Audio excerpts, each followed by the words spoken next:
ہم اپنی والدہ کی خدمت کرتے ہیں لیکن اس کے باوجود وہ ہمیں بد دعائیں دیتی ہیں، ان بد دعاؤں کا کوئی اثر تو نہیں ہوگا؟ آپ خدمت کرتے رہیں اور والدہ کو اللہ ہدایت دے۔ اولاد کے لیے بد دعا کرنے سے والدہ کو بھی گناہ ملتا ہے اور بہت سخت نقصان ہوتا ہے والدہ کو، تو ماں کے لیے بد دعائیں کرنا جائز نہیں ہے۔ نبی صلی اللہ علیہ وسلم نے فرمایا خواتین جو جہنم میں بڑی تعداد میں ہوں گی، اس کی ایک بہت بڑی وجہ تکثرن اللعن، یہ لعنتیں بہت کرتی ہیں، بد دعائیں بہت دے دیتی ہیں جلدی، تو یہ بہت برا عمل ہے۔ آپ کی والدہ کو اس عمل سے بچنا چاہیے۔ باقی آپ اللہ سے امید رکھیں انشاءاللہ اگر آپ اپنا فرض ادا کر رہے ہیں خدمت کا، انشاءاللہ بد دعا کا اثر اللہ نے چاہا نہیں ہوگا انشاءاللہ۔ کیا ایک مٹھی داڑھی کے بغیر مرد سچا اور پکا مسلمان بن سکتا ہے؟ نہیں جی، نبی صلی اللہ علیہ وسلم نے حکم دیا اعفوا اللحا، داڑیاں بڑھاؤ، اور یہ حکم وجوبی ہے، استحبابی حکم نہیں ہے، لازمی حکم ہے یہ۔ تو اس لیے نبی کا حکم توڑ کے آپ پورے پکے سچے مسلمان کیسے بن سکتے ہیں؟ زکوٰۃ اور صدقے میں کیا فرق ہے؟ زکوٰۃ ایک اسلام کا رکن ہے جو سال میں ایک دفعہ ادا ہوتا ہے اور مالداروں پر واجب ہوتا ہے، اور ان کے مال پر 2.5% واجب ہوتا ہے، اور اس کے کچھ مستحقین ہیں انہی کو دینا پڑے گا۔ سید کو نہیں دے سکتے آپ، مالدار کو نہیں دے سکتے، بلکہ متوسط کو بھی نہیں دے سکتے، غریب کو دے سکتے ہیں آپ، اور اس کو مالک بنانا ضروری ہے۔ صدقے میں سب جائز ہے، غریب بھی صدقہ نکالے، حدیث میں آتا ہے کہ کچھ بھی نہیں ہے آدھی کھجور صدقہ کر دو، ظاہر ہے غریب ہی ہوگا جو آدھی کھجور صدقہ کرے گا، اور وہ امیر کو بھی دے سکتے ہیں صدقہ، کسی کو وقتی ضرورت پڑی ہے اگر ابھی اس کے پاس پیسے نہیں، اگرچہ مالدار ہے اس کو بھی دے سکتے ہیں، کسی بھی خیر کے کام میں صدقہ لگایا جا سکتا ہے۔ تو اور جتنا کریں گے صدقہ اتنا اچھا ہے، لیکن زکوٰۃ کے خاص مسائل ہیں اور وہ اسلام کا رکن ہے جو میں نے بتایا آپ کو۔ کرپٹو کرنسی حلال ہے یا حرام؟ دیکھیں کرپٹو کرنسی کے بارے میں علماء نے توقف کیا، حرام نہیں کہا، یہ ذہن میں رکھے۔ لوگ میری طرف بھی نسبت کر دیتے ہیں مفتی صاحب کرپٹو کرنسی کو حرام کہتے ہیں، مجھے نہیں یاد پڑتا کسی ایک فتوے میں بھی میں نے کہا ہو کہ کرپٹو کرنسی کا استعمال حرام ہے، تو کیونکہ کنفیوژن ہے کہ یہ ہے کیا، بلا کیا ہے یہ، اور کنفیوژن بھی ہماری غلطی سے نہیں ہے، جو کرپٹو کرنسی کے ماہرین ہیں انہی کی رائے میں اتنا اختلاف ہے، تو مفتی تو پھر ظاہر ہے ماہرین ہی کی رائے لے گا نا کہ وہ ہے کیا یہ۔ مثال کے طور پر کوئی کیمیکل ہمارے پاس آیا یا کوئی چیز ہمارے پاس آئی اور اس میں اختلاف ہو رہا ہے کہ یہ حرام گوشت سے بنی ہے یا حلال گوشت سے، اب ماہرین کا اختلاف اس میں ہو رہا ہے کہ حرام گوشت سے، کوئی کہہ رہا ہے حلال، تو مفتی تو کنفیوز ہو جائے گا نا۔ تو وجہ کیا ہے کہ جو نالج ہے ہمارے پاس، وہ نالج دینے والے ہی ایک بات پہ متفق نہیں ہو رہے، تو کرپٹو کرنسی کے ماہرین ہی ایک بات پہ متفق نہیں ہو رہے، اس میں بڑے بڑے سائنٹسٹ ہیں جن سے ہم نے رابطہ کیا ہے، تو پھر اس لیے خاموش ہیں، باقی ہم نے حرام نہیں کہا، یہ خوب اچھی طرح ذہن میں رکھ لیں۔ اور کسی جگہ پہ کرپٹو کرنسی کے بغیر خرید و فروخت بہت مشکل ہو گئی ہو یا بہت شدید مجبوری بن گئی ہو، تو اس میں تو پھر میرا خیال ہے گنجائش والا کال ہی لینا چاہیے، واللہ عالم۔ باقی دوسرے علماء سے بھی آپ رابطہ کر سکتے ہیں اس سلسلے میں۔ کیا جن انسان پر آ سکتے ہیں اور انہیں قابو کر سکتے ہیں؟ جی آ سکتے ہیں، قابو بھی کر سکتے ہیں، لیکن کن پہ آتے ہیں، کن کو قابو کرتے ہیں؟ جو عاملوں کے پاس جاتے ہیں جنات کا علاج کرانے کے لیے، انہی پہ آتے ہیں۔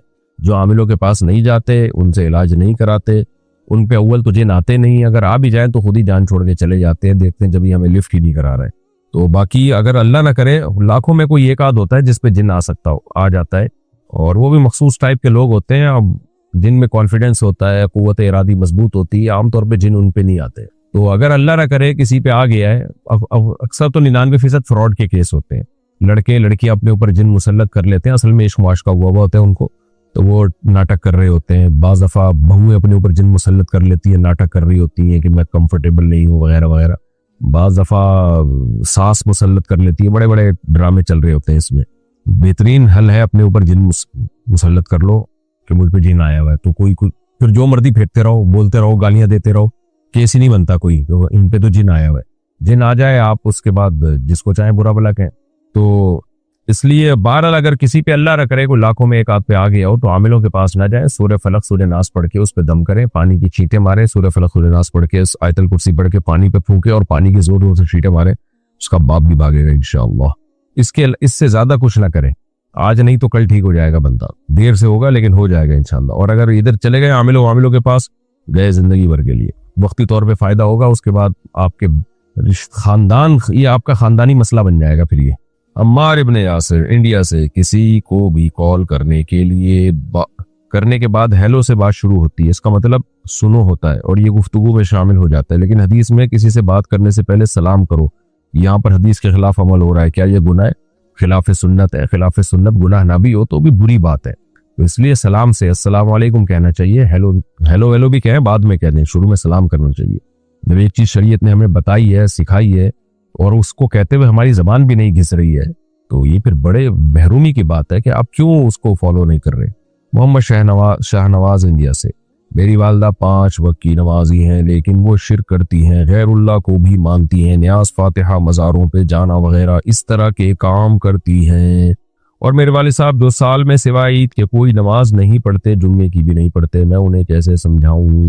تبلیغ والوں کو بولیں بھائی میں پیسے دے رہا ہوں، ہمارے ابا اماں کو ہدیہ دو، خواتین کی جماعت بھیجو، یہ ان پہ خرچ کرو اور ان کو کچھ تھوڑا سا لاؤ، سیروزہ بھی لگا لیا نا، انشاءاللہ بہت فرق پڑ جائے گا۔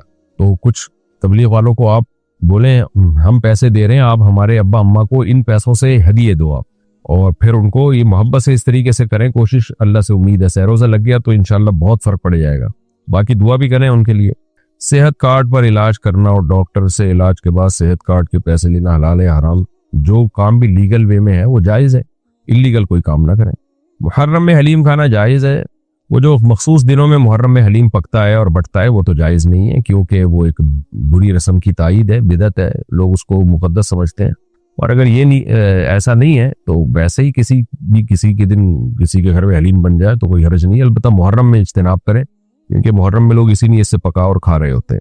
محمد توصیف انڈیا سے، ایک آدمی امام کو پیسے دینے کی وجہ سے جماعت سے نماز نہیں پڑھتا، مسجد میں آ کر بیٹھ جاتا ہے، جماعت ختم ہونے کے بعد اکیلے فرض نماز پڑھتا ہے، کیا اس کی نماز ادا ہو جاتی ہے؟ یہ پاگل آدمی ہے، یہ محروم ہے جماعت کی نماز سے۔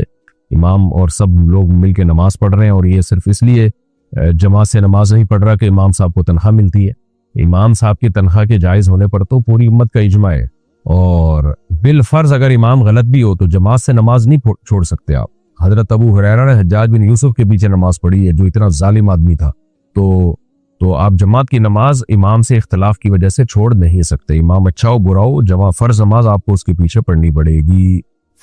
امبر رحیم کراچی سے، جتنا ثواب درود ابراہیم پڑھنے سے ملتا ہے کیا یہ والا درود شریف پڑھنے سے بھی وہی ثواب ملے گا؟ یہ والا درود پڑھ سکتے ہیں، اللہم صلی علی سیدنا محمد وبارک وسلم۔ نماز میں درود ابراہیم ہی پڑھنا چاہیے، باقی وقت میں آپ جو چاہے درود پڑھ لیں، یہ والا بھی پڑھ سکتے ہیں جو ابھی آپ نے بتایا ہے۔ اگر جسم سے خون نکلے تو کیا وہ ناپاک ہوتا ہے؟ اور اگر کسی کپڑے پر لگ جائے تو اس کا کیا حکم ہے؟ خون نکل کے بہہ گیا تو یہ ناپاک ہوتا ہے، اور کپڑے پہ لگ جائے تو کپڑا بھی ناپاک ہو جاتا ہے۔ البتہ ایک آدھ دھبا اگر لگائے تو نماز ہو جائے گی، اور اگر ہتھیلی کی گہرائی کے بقدر پھیل گیا تو نماز نہیں ہوگی۔ داؤد لاہور سے، کیا کسی برے کام کا ارادہ کرنے پر بھی گناہ ملتا ہے؟ اگر صرف ہلکا سا ارادہ آیا ہے دل میں تو گناہ نہیں ملتا، ہاں اگر عزم کر لیا ہے، پکا ارادہ، اتنا پکا ارادہ کہ اب اس کے اسباب اختیار کرنا شروع کر دیے، یا یہ کہ اگر رکاوٹیں نہ ہوتی تو یہ گناہ کر دیتا، تو پھر اس ایسے مضبوط ارادے پر بھی گناہ ملتا ہے۔ لیکن ایسا مضبوط ارادہ کر کے اگر آپ نے ارادہ بدل دیا تو پھر اللہ نیکی بھی دیتے ہیں۔ یا گناہ کا ہلکا سا ارادہ آیا تو ہلکے سے ارادے پر گناہ نہیں ملتا، لیکن اس ہلکے سے ارادے سے آپ دستبردار ہو گئے اور پیچھے ہٹ گئے تو بھی نیکی ملتی ہے۔ امامت کب کر سکتے ہیں؟ کیا مطلب امامت کب کر سکتے ہیں؟ بھائی امام کے لیے عاقل بالغ ہونا ضروری ہے، اور ایسے شخص کو امام بنایا جائے جو پرہیزگار ہو، داڑھی مکمل ہو، اس کی شریعت کو فالو کرتا ہو۔ فاسق آدمی کو امام بنانا جائز نہیں ہے۔ البتہ آپ کے اختیار کے بغیر کوئی امام بن گیا تو فالو کرنا پڑے گا، نماز اس کے پیچھے پڑھنی پڑے گی، جماعت نہیں چھوڑ سکتے آپ اس بیس پہ کہ امام فاسق ہے، اس بیس پہ جماعت چھوڑنا جائز نہیں ہے۔ ذیشان صاحب کہتے ہیں میں ایک بینک کیشیئر ہوں، جب شام کے وقت کیش بیلنس کرتے ہیں تو کبھی کبھی کیش ختم ہو جاتا ہے اور کبھی زیادہ، جب کم ہوتا ہے تو جیب سے پیسے ڈال کر بیلنس کرتے ہیں، اور جب زیادہ ہوتا ہے تو اسے ٹریس کرتے ہیں کہ کسی اور کا کیش ہمارے پاس نہ آ گیا ہو، اور اگر ٹریس نہ ہو تو کیا ہم اس کیش کو استعمال کر سکتے ہیں؟ جتنا کیش آپ نے اپنی جیب سے ڈالا ہے تو اتنا یوز کر سکتے ہیں، اس سے زیادہ نہیں۔ عامر صاحب ٹنڈو، میں نے انسانوں کے نیچرل بالوں کی وگ لگائی ہوئی ہے، جب وضو یا غسل کرتا ہوں تو نکال دیتا ہوں، لیکن باقی وقت لگی رہتی ہے جیسے نماز وغیرہ کے اوقات میں، کیا اس طرح میری نماز ہو جاتی ہے؟ نماز مکروہ تحریمی ہے، نبی صلی اللہ علیہ وسلم نے انسانی بال استعمال کرنے سے منع کیا، بالکل حرام ہے یہ، تو آپ مصنوعی بالوں کی وگ لگا لیں، انسانی بالوں کی وگ نہ لگائیں۔ زینب عمر انڈیا سے، قربانی میں اگر قصائی نہ مانے اور حرام مغز میں چاقو مار دے تو اس سے جانور کا گوشت حلال ہوگا؟ جی گوشت تو حلال ہوگا، لیکن یہ عمل جائز نہیں ہے، برا عمل ہے۔ یوٹیوب کے اسلامی چینلز کی پیمنٹ حلال ہے؟ جی حلال ہے، اس پہ کئی دفعہ تفصیلی بیان ریکارڈ کروا چکا ہوں، البتہ چند فیصد پیسے صدقہ کر دیں، 2%، 2.5%، 5%، تو کچھ نہ کچھ صدقہ کر دیں تاکہ اس میں جو ایڈ ایسے آ گئے ہیں فوش وہ آپ کی رقم اس سے پاک ہو جائے۔ باقی اس پہ میں دلائل سے پورا کلپ ریکارڈ کروا چکا ہوں، وہ دیکھ لیں۔ میرا شوہر ایک تندرست آدمی ہے لیکن وہ کماتا نہیں ہے، اسے کمانے کا بولو تو مارتا ہے۔ جی پاگل آدمی ہے۔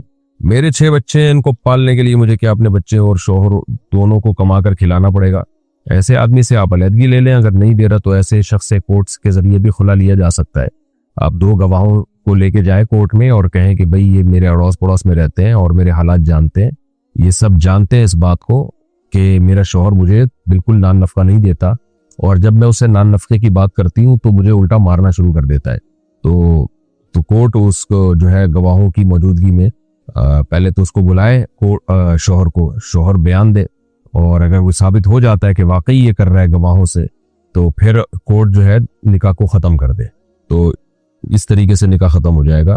تو میرا خیال ہے آپ کے لیے شوہر کے پاس رہنا درست نہیں ہے، علیحدگی اختیار کریں ایسے آدمی سے۔ اچھا بھائی، میرے پاس 6 تولے سونا ہے اور وہ گروی رکھا ہوا ہے۔ کہاں رکھا ہوا ہے بھائی ذرا بتا دے؟ اور ہمارے اوپر قرضہ بھی بہت زیادہ ہے، کیا اس صورت میں بھی قربانی فرض ہے؟ ابھی تو زکوٰۃ کے مسائل لوگ رمضان میں پوچھ رہے ہیں۔ آپ یہ بھائی 2026 ہے 25 ہے، میں جگہ 26 بیان میں بھی اس دن 26 بول دیا میں نے۔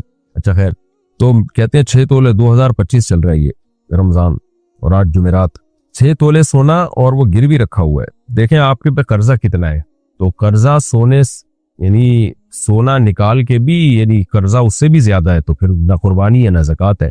لیکن جتنا سونا ہے اور قرضہ اس سونے کی قیمت سے مائنس کر کے دیکھیں کتنا اضافی بچ رہا ہے، تو اس اضافی اگر وہ 52.5 تولہ چاندی سے زیادہ ہے تو پھر زکوٰۃ بھی ہے اور قربانی بھی ہے آپ کے۔ اگر بیٹی کے لیے کوئی بھی رشتہ آئے اور اس کا باپ کہے کہ ماں جانے، تو کیا صورت میں ماں اپنی بچوں کا رشتہ کر سکتی ہے، بچی کا رشتہ کر سکتی ہے؟ جی کر سکتی ہے، لیکن باپ کو چاہیے کہ وہ یہ نہ کہے کہ ماں جانے۔ باپ زیادہ اچھا فیصلہ کر سکتا ہے، اس کو حالات کا زیادہ علم ہوتا ہے، تو اس لیے یہ بالکل ایسے دستبردار ہو جانا بھائی اماں سے پوچھو یہ مناسب نہیں ہے۔ باقی ماں پھر ایسی صورت میں کرے گی، ظاہر ہے کوئی نہ کوئی تو بچی کا رشتہ کرے گا ہی نا۔ نکاح کے موقع پر اگر والد کے سر نیم میں غلطی ہو جائے تو کیا نکاح جائز ہے؟ او بھائی یہ تو بڑا غلط مسئلہ ہو گیا۔ والد کے سر نیم میں، والد کا جو اصل نام ہے وہ اگر پورا لیا ہے، سر نیم میں غلطی ہو جائے تو نکاح ہو جائے گا، لیکن والد ہی کا نام اگر نہیں لیا یعنی والد کی جگہ کسی اور کا نام ڈال دیا تو پھر نکاح نہیں ہوگا۔ میں سعودیہ میں ہوتا ہوں، میرے گھر والے میرے رشتے تلاش کر رہے ہیں اور انہیں ایک رشتہ پسند بھی آیا، لیکن وہ لڑکی والوں نے یہ بات کافی عرصے بعد بتائی کہ لڑکی کا پہلے نکاح ہو چکا ہے لیکن رخصتی نہیں ہوئی، ہم نے طلاق لے لی تھی۔ یہ بات میرے گھر والوں کو بری لگی، انہوں نے میری رائے پوچھی، میں نے رضامندی ظاہر کر دی، لیکن اب گھر والے نہیں مان رہے تو میں گھر والوں کو کس طریقے سے مناؤں؟ گھر والوں سے بولو اتنے زیادہ نخرے مناسب نہیں ہے، آپ کی بھی کل بیٹیاں ہوں گی اور آپ کے بھی بہنیں ہوں گی اور آپ کے خاندان میں بھی لڑکیاں ہوں گی۔ اب اگر نکاح ہوا تھا اور رخصتی سے پہلے طلاق ہو گئی تو کیا ہے اس میں کون سا کوئی اتنا بڑا طوفان آ گیا؟ تو اس لیے محض اس بیس پہ آپ انکار نہ کریں کہ انہوں نے ہمیں بتایا کیوں نہیں۔ بہت سی چیزیں لڑکی والے نہیں بتا رہے ہوتے، ان کو مجبوری ہوتی ہے کہ خام خام ایک وہم پیدا ہو جائے گا، یا تو رخصتی ہو گئی ہوتی نا پھر نہ بتاتے تو یہ واقعی بڑا جرم تھا۔ خالی کاغذ میں نکاح ہوا ہے اور رخصتی سے پہلے طلاق ہو گئی، بیسیوں وہ جو وجوہات ہوتی ہیں غلط فہمیاں پھیل جاتی ہیں، تو یہ کوئی اتنا بڑا مسئلہ نہیں ہے جس کی بیس پہ آپ کے گھر والے رشتے سے انکار کر رہے ہیں، بالکل غلط بات ہے یہ۔ محمد ہارون، ہر کام کرنے سے پہلے بسم اللہ پڑھنی چاہیے، تو کیا بسم اللہ پڑھنے سے پہلے تعوذ پڑھنا ضروری ہے؟ نہیں بھائی، خالی بسم اللہ کافی ہے۔ 5 وقت صرف فرض نماز ادا کرنے سے کیا نماز مکمل ادا ہو جاتی ہے؟ کیا سنت اور نوافل ادا کرنا ضروری ہے؟ سنت مؤکدہ ادا کرنا ضروری ہے۔ ویسے تو فرض کر لیں گے تو فرض تو ادا ہو جائیں گے، لیکن یہ کہ نبی صلی اللہ علیہ وسلم نے جب بھی یہ فرض نماز پڑھی ہے سنت مؤکدہ کے ساتھ پڑھی آپ صلی اللہ علیہ وسلم نے، تو یہ سنت مؤکدہ فرائض ہی کے تابع ہوتی ہیں، تبھی الگ سے نہیں ہوتی۔ دیکھیں اشراق کی نماز کو آپ الگ سے بھی پڑھ لیں، تہجد الگ سے بھی پڑھ لیں، لیکن یہ جو فرض نمازوں کی سنتیں یہ فرض نمازوں کے ساتھ ہی خاص ہیں، تو اس سے پتہ چلتا ہے یہ انہی نمازوں کی تکمیل کا ذریعہ ہے اور ایک طرح سے انہی کا حصہ ہیں کہ ان کو وہ مکمل جب تک نہیں ہوں گی، کامل طور پہ مکمل جب تک یہ سنت مؤکدہ ساتھ میں نہیں ملائیں گے۔ تو اس لیے فجر کی 2 سنتیں، ظہر سے پہلے 4 سنتیں، ظہر کے بعد 2 سنتیں، مغرب کے بعد 2 سنتیں، عشاء کے بعد 2 سنتیں، یہ لازمی پڑھنی چاہیے، ان کو چھوڑنا ٹھیک نہیں ہے۔ ہاں کبھی بہت زیادہ تھکاوٹ ہو یا ٹریولنگ میں ہو، سفر کے دوران یعنی سفر کر رہے ہو تو پھر چھوڑ بھی سکتے ہیں۔ یعنی کیا تکبیرات تشریق سفر میں بھی پڑھی جائے گی؟ تکبیرات تشریق جی ہاں سفر میں بھی پڑھی جائے گی۔ انڈیا سے کسی نے پوچھا اگر نماز ایسی جگہ پر پڑھی جائے جہاں سے لوگوں کا آنا جانا ہو تو نماز کے آگے کتنی لمبی اور چوڑی چیز رکھنی پڑے گی جس سے سامنے سے لوگ آسانی سے گزر سکیں؟ بھائی کم از کم اتنی کہ ایک انگلی کے برابر اس کی موٹائی ہو اور ایک بالش کم سے کم ایک بالش اونچائی ہو. اتنا بڑا سترہ ہونا ضروری ہے, اس سے چھوٹا نہیں چلے گا. کیا پورا وضو ایک ہی وقت میں کرنا ضروری ہے, جیسے کہ آدھا وضو کر لیا اور پیر چھوڑ دیے اور 5-10 منٹ بعد پیر دھو لیے, کیا اس طرح وضو ہو جائے گا؟ ہو جائے گا, لیکن یہ خلاف سنت ہے اور بے وقوفی بھی. آدھا پیر دھو کے اب کیوں جا رہے ہو, باقی بھی آدھا ابھی دھو لو, اس میں کون سا کوئی سمجھ میں نہیں آیا مجھے. بہرحال ہو جائے گا وضو. اگر کسی آدمی کی 3 بیویاں ہیں اور اس آدمی کا انتقال ہو جائے, افسوس اس پر ہوا کہ چوتھی سے پہلے انتقال ہو گیا. بہرحال کسی آدمی کے 3 بیویاں, کہاں چلا گیا سوال ہی غائب ہو گیا, لیکن ابھی افسوس. ہاں, اگر کسی آدمی کی 3 بیویاں ہوں اور اس آدمی کا انتقال ہو جائے اور اس کی کوئی نرینہ اولاد نہ ہو, ساری بیٹیاں ہی بیٹیاں ہوں, اور ایک بیوی کا بھی انتقال ہو جائے, وفادار تھی اپنے شوہر کے بعد چلی گئی اپنے شوہر کے پاس, اس کی بھی بیٹیاں ہوں, تو کیا ان بیٹیوں کا وراثت میں کوئی حصہ ہوگا؟ دیکھیں, جس آدمی کی صرف بیٹیاں ہی بیٹیاں, تو جب اس کی ڈیتھ ہوئی, اللہ تعالیٰ مغفرت فرمائے, تو اس کی وراثت 2/3 اس کی بیٹیوں میں جائے گی, اور 12.5% یعنی 8واں حصہ تینوں بیویوں میں برابر ڈیوائیڈ ہو جائے گا. اب جس بیوی کا انتقال ہوا تو اس کی وراثت بھی پھر اس کی بیٹیوں میں 2/3 جائے گی, یعنی اس کا 12.5 جو شوہر سے ملا تھا وہ 12.5 بھی اس کی بیٹیوں میں 2/3 چلا جائے گا, یعنی 66.6%. تو خلاصہ یہ نکلا کہ اس آدمی کی جو دوسری بیٹی ہیں ان کو تو اس آدمی سے 2/3 ملے گا, لیکن اس بیوی کی وفات کے بعد جو اس کی بیٹیوں کا حصہ وہ زیادہ ہوگا, کیونکہ ان بیٹیوں کو باپ کی طرف سے بھی مل رہا ہے اور ماں کی طرف سے بھی مل رہا ہے. باقی وراثت کا کیا ہوگا وہ آپ وارثوں کی تفصیل لکھ کے بھیجیں گے تو میں بتا سکتا ہوں.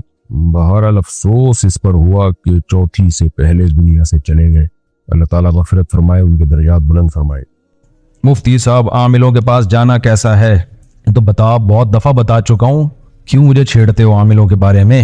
عامل سارے ایک جیسے ہوتے ہیں, کسی کے پاس مت جاؤ, ان کے پاس مسائل حل نہیں ہوتے, مسائل الجھتے ہیں.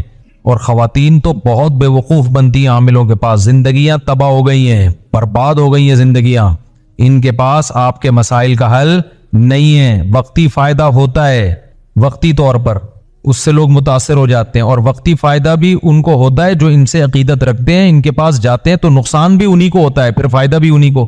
آپ دماغ سے نکال دو تو نہ آپ کو نقصان ہوگا, یہ ذہن سے نکال دے کہ عاملوں کے پاس کچھ ملے گا آپ کو. اور عامل چاہے اہل حدیث ہو, چاہے دیوبندی ہو, چاہے بریلوی ہو, چاہے خلیفہ ہو, چاہے تبلیغ والا ہو, کچھ بھی ہو, کچھ بھی نہیں ہے ان لوگوں کے پاس. مسمر اعظم کے ماہر ہوتے ہیں, کچھ شعبدے بازیاں دکھا دیتے ہیں, اس سے لوگ متاثر ہوتے ہیں. ایک صاحب آئے, میں ریونڈ میں مقیم ہوں, عامل ہوں. میں نے کہا اب نکل لے یہاں سے پتلی گلی سے, ریونڈ میں مقیم ہے یا عامل ہے؟ جب عامل بول دیا تو مزید تحقیق کی ضرورت ہے ہی نہیں.